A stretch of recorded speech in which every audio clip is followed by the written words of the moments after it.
Greetings, Marcus here from Ride and Park Media and Coaster Touring. Today I wanted to tell you about one of my latest acquisitions, which was the Osmo Pocket, and is possibly one of the worst acquisitions so far. I sat on the DJI website watching the countdown clock go down so that I could pre-order this as soon as it was available. We already had an idea of what they were about to announce, so I was sat waiting for it. My intentions are to use it in conjunction with the Viral Cam, which is a zip wire camera system, and to be able to fly that along the zip wire, use the motion tracking, and be able to get some great shots. And also to use it on family days out when I could just chuck it in a pocket and I don't want to carry the full-size camera gear around. Unfortunately, it doesn't work. This arrived on about the 15th of December. So I've had it just under a month. I've yet to film anything with it at all. Combination of bad weather, being really busy with work, means that I just haven't really had proper time to use it. But I fired it up as soon as it arrived. Of course, you get a new toy, you've got to get it out of the box and have a look at it. And it all seemed to be okay. It looked like it was going to do what I wanted it to do, and it seemed pretty cool. So I put it back in the box.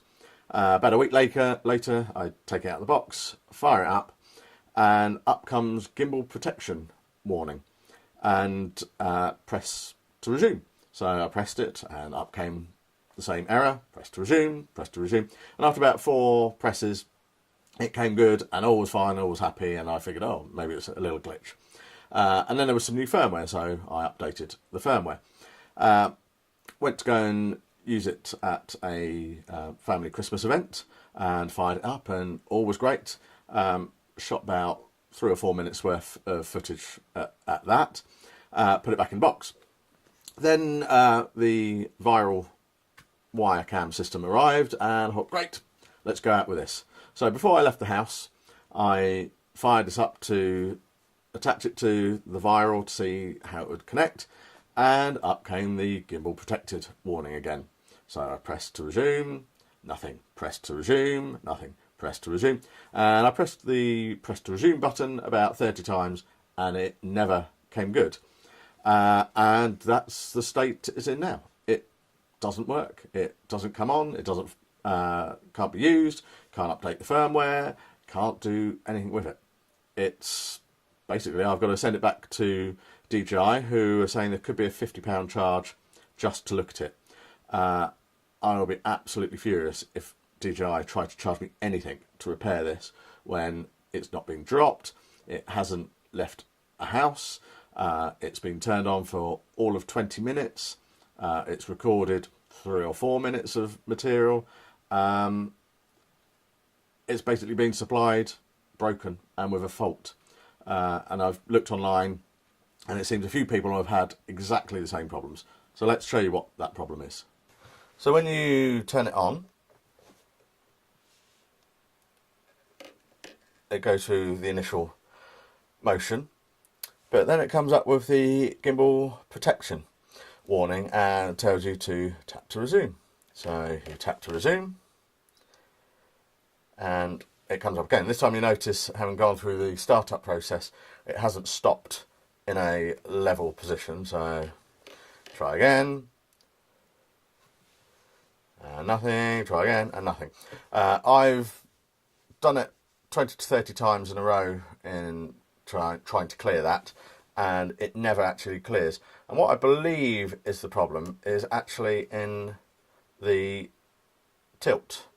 I think this, for some reason, isn't activating, because when you power it up you can see it rotates there and it rotates there, but at no point does the tilt ever activate.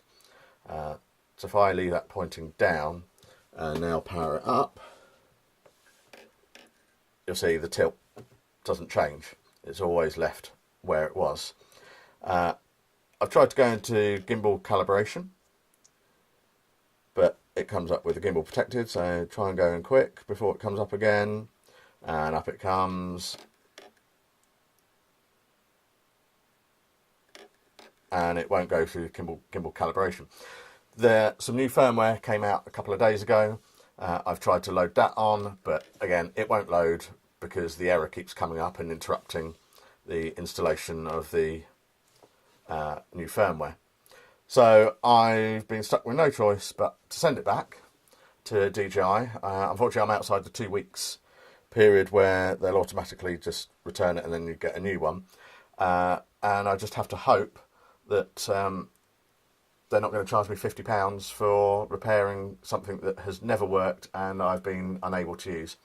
I know DJI don't have the best reputation for after sales and care and customer service, so I don't really hold out much hope and think that I am going to end up having to pay a load more money for a product that doesn't work. So fingers crossed, and hopefully nobody else really gets this problem.